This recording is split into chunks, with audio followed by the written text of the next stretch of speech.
Hi guys, welcome back to my channel. For today's video we are gonna have something a little different. It's not gonna be a plan with me, but a DIY shaker dashboard in my mini happy planner, for which I will be using some simply gilded supplies. So let's get started. And I will start with my acetate and vellum paper. Again, they are from Simply Gilded, from the Lullaby Moon soup box, but you can use absolutely any acetate that you may already have from your local store, as well as any vellum paper. Even more, you can replace the vellum paper for regular cardstock if you prefer, and have the shaker and sequence to be visible only from the front of the dashboard.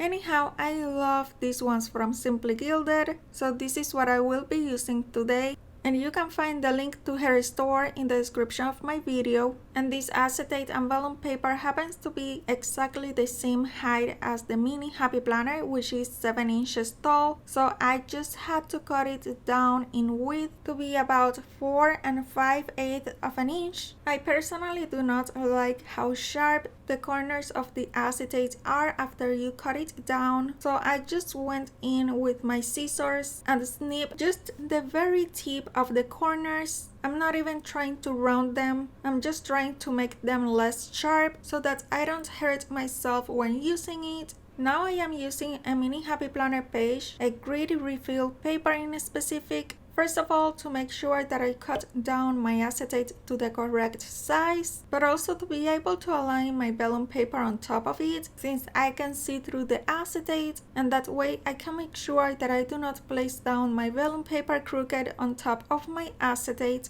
Also, this way I can make sure that I do not place my acetate on the area where the holes are gonna be. Then I will secure the vellum paper in place using the clear tape from the Simply Gilded box. Then I will hole punch this edge using my Happy Planner hole punch, and because this is a mini Happy Planner size, on a classic Happy Planner hole punch, I used the grid paper first to see where I needed to align my acetate to make sure that I made the holes in the right place. With my hole punch, I found that aligning it with the Y in Happy gives me the perfect alignment. Now a little disclaimer, this paper punch is meant to be used for punching paper, a maximum of 3 pages at a time, which might be still thinner than a piece of acetate, so I personally used it with my acetate under my own risk, so be aware that there is always a risk of breaking your hole punch when punching other things other than paper. I have punched acetate several times before and I have never had a problem. It is always a little hard to do, but I haven't break it yet. Anyhow, again, if you decide to do it, remember that it's under your own risk.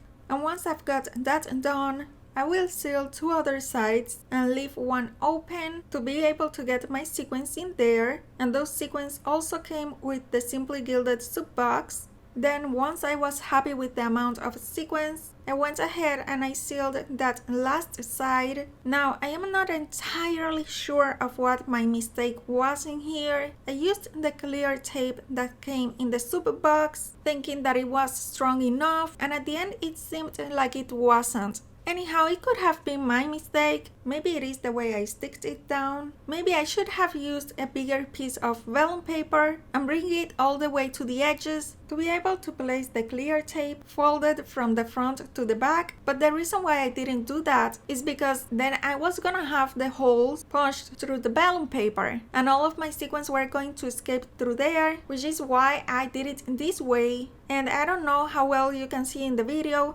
but the adhesive that was right between the vellum and the acetate was getting a huge air bubble to the point where my sequins were already escaping through the holes that I punched on the acetate, because the clear adhesive wasn't holding it down. So after I thought I was finished, I decided to remove the adhesive and give it another try with a different adhesive, because I was loving how this cute little shaker dashboard was looking. So I didn't want to keep it in a drawer, and I certainly didn't want sequins everywhere, because these are also very beautiful sequins, so I didn't want to lose them, and therefore I just decided to do it in a more secure way. But this is how it was gonna look in my mini happy planner, and I am almost glad that I had to redo it because at the end I kinda liked it better how it turned out. And for this, things got a little messy with all the sequins. I had to remove the adhesive and all of the sequins from the inside. Again, this tape wasn't the most sticky, so it was pretty easy to peel off, which wasn't a good sign for a shaker. Because for something like this, again, we want a very strong adhesive, something that is gonna hold up all of those little sequins, especially the tiniest ones inside of our shaker. I believe I could have just used my adhesive from Amazon by cutting it into thinner strips because that tape feels very strong, but this was the second time making this, so I didn't want to risk it and I didn't want to make it a third time, so I went with my trusty score tape in 1/8 of an inch from scrapbookpal.com, and you will find the link to it in the description of my video. And the reason why I trust it so much is because I have used it several times before to create flat shaker cards with the sequins just like this dashboard. So I will start by placing it all around the inside of my vellum paper, and we want to make sure that the adhesive in the corners are against each other because we want to seal it very well. Then we are gonna be removing the packing paper from the adhesive from only one side, and I will be using again the grid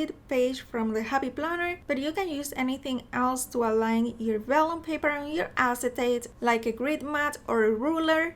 And once I make sure I have one side of the vellum very straight stick to the acetate, I remove the backing paper of two other sides and I just press them down into the acetate. And finally I just put the sequins back into my dashboard.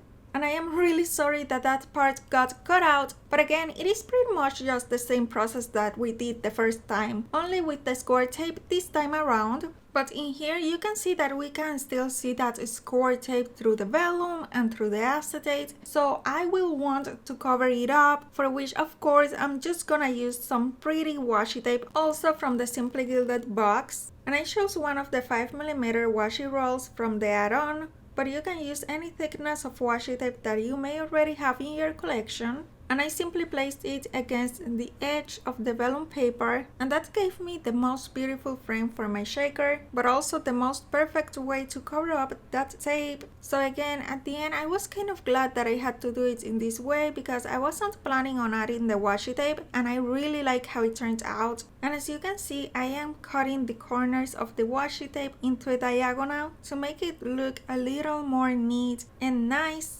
And once I was done with the front of the dashboard, I went to the back and I did exactly the same thing with the washi tape.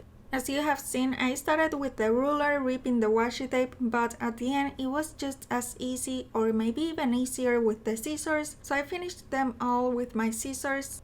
And here is a preview of how it turned out this time. But now we need a matching bookmark, so we are gonna quickly make a very simple and easy one. And for that we are gonna start with the acetate that we have left and also our leftover stickers, specifically a today header, although you can use absolutely any sticker for this. But I really liked the idea of a today bookmark to mark the current week. And once again, I used my grid paper as a guide because I didn't want the header right above the discs. I wanted it more towards the right, and then I used that grid paper again as a guide to know where to punch my holes, although this time it doesn't have to be super exact, but it still gives me a good guide. And I didn't want it to pick out too much from the planner, so as you can see, I used the grid page also to know how much it was gonna pick from the top of the pages in my planner. And once again, under my own risk, I punched it with the Happy Planner hole punch, which I really hope someday they do a very heavy duty one. But for now, I am just using the one that they have available right now. And I will use my grid page again as a guide and will align the holes that I just punched into my acetate with the grid paper to know exactly how long I need to make the vertical cut. And also with the help of the lines in my paper trimmer, I will make the cut from there to the top of the acetate. And of course I already have my sticker in there, so I already know how wide it needs to be. And once I do the vertical cut, I will use that also as a guide to know how wide I need to make the horizontal cut. Again, I could have probably used just the sticker as a guide also, but this is just how I did it. There's always more than one way of doing things like this. And then I decided to round only the bottom corners with my 1/4 of an inch corner jumper from We Are Memory Keepers. And I could have just left it like this, but I wanted it to look more like a tab. So I aligned it with my Happy Planner page, and I cut off the excess of the acetate with my scissors. Finally, I snipped in the very tip of the corners that I didn't round to make them less sharp. And here is our little bookmark for our Happy Planner finished. You can use it in your mini Happy Planner or any other size of Happy Planner. As you can see, it doesn't even pick up from the planner itself, from the covers. It barely passes the height of the pages, which I personally prefer, but you can make it as tall as you might want it to be. And it is acetate, so not only you can still see whatever is in your pages, but also it is more durable, which of course I love. And here is also my SHAKER dashboard, which as you can see, behind it I have a marble pattern paper from Recollections from Michaels. And I liked my SHAKER dashboard even more with the marble paper behind because it gives it a different color on the borders, but it isn't just plain white. And I love how everything looks now in my planner. I really hope you like it as well. Please give me a thumbs up if you do and subscribe if you haven't. Let me know in the comments if you are gonna give it a try. Thank you all so much for watching, and until next time, take care and stay safe. Bye!